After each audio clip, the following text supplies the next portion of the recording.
have to go back a little bit, so we're going to Ruth, chapter 3. Now.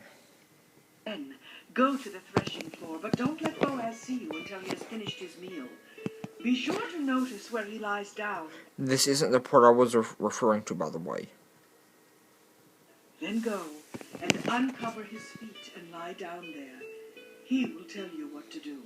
I will do everything you say, Ruth replied. So she went down to the threshing floor that night and followed the instructions of her mother-in-law. This isn't the part I was referring to in the last video. After Boaz had finished his meal and was in good spirits, he lay down beside the heap of grain and went to sleep. Then Ruth came quietly, uncovered his feet, and lay down. Around midnight, Boaz suddenly woke up and turned over. He was surprised to find a woman lying at his feet. "Who are you?" he demanded. I am your servant Ruth. She replied. Spread the corner of your covering over me, for you are my family redeemer. "The Lord bless you, my daughter," Boaz exclaimed. "You are showing more family loyalty now than ever by not running after a younger man, whether rich or poor. Now, don't worry about a thing, my daughter. I will do what is necessary, for everyone in town knows you're an honorable woman. But there is one problem. While it is true that I am one of your family redeemers, there is another man who is more closely..."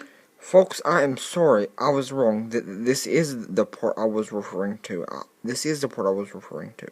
"To you than I am. Stay here tonight, and in the morning I will talk to him. If he is willing to redeem you, then let him marry you. But if he is not willing, then as surely as the Lord lives, I will marry you. Now, lie down here until morning." So Ruth lay at Boaz's feet until the morning, but she got up before it was light enough for people to recognize each other. For Boaz said, "No one must know that a woman was here at the threshing floor." Boaz also said to her, "Bring your cloak and spread it out." He measured out 6 scoops of barley into the cloak and helped her put it on her back. Then Boaz returned to the town. When Ruth went back to her mother-in-law, Naomi asked, What happened, my daughter? Ruth told Naomi everything Boaz had done for her, and she added, He gave me these 6 scoops of barley and said, "Don't go back to your mother-in-law empty-handed." Then Naomi said to her, Just be patient, my daughter, until we hear what happens. The man won't rest until he has followed through on this. He will settle it today. Chapter 4. So Boaz went to the town gate and took a seat there. When the family redeemer he had mentioned came by, Boaz called out to him, "Come over here, friend. I want to talk to you." So they sat down together. Then Boaz called 10 leaders from the town and asked them to sit as witnesses. And Boaz said to the family redeemer, "You know Naomi, who came back from Moab. She is selling the land that belonged to our relative Elimelech. I felt that I should speak to you about it, so that you can redeem it if you wish. If you want the land, then buy it here in the presence of these witnesses. But if you don't want it, let me know right away, because I am next in line to redeem it after you." The man replied. "All right, I'll redeem it." Then Boaz told him, "Of course, your purchase of the land from Naomi also requires that you marry Ruth, the Moabite widow. That way, she can have children who will carry on her husband's name and keep the land in the family."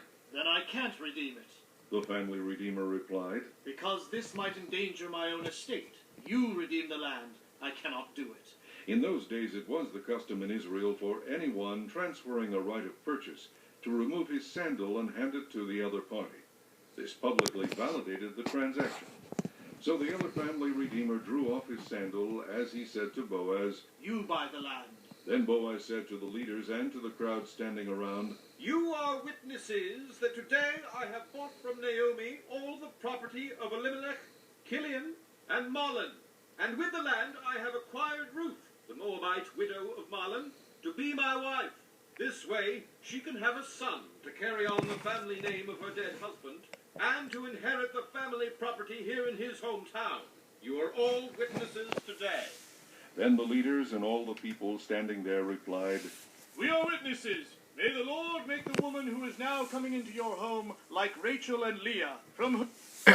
Now, for those of you who want to be married and children and have children, there is a reason I'm pausing this, and it's to make another video, especially for those of you who are married and who are not married and who want children.